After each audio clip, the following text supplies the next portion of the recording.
Welcome to our lively English. Today, we'll listen and learn some easy words. Our story is about Emma's cooking day. Listen carefully to learn about Emma's day.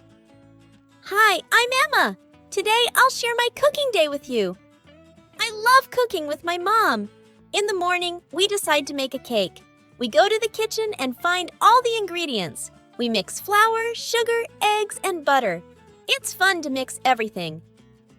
Then, we put the mixture in the oven. While we wait, my mom teaches me how to make salad. We cut vegetables and mix them in a bowl. I learn about different vegetables and how to be safe in the kitchen. When the cake is done, we take it out of the oven. It smells delicious.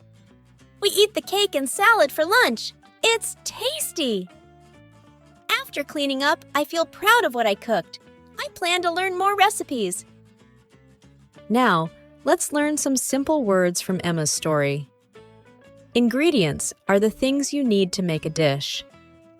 Mix means to combine things together.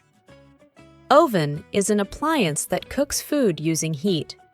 Let's talk about what Emma did while cooking. This will help your English. Remember, trying new words each day makes your English better. Join us next time for more fun stories.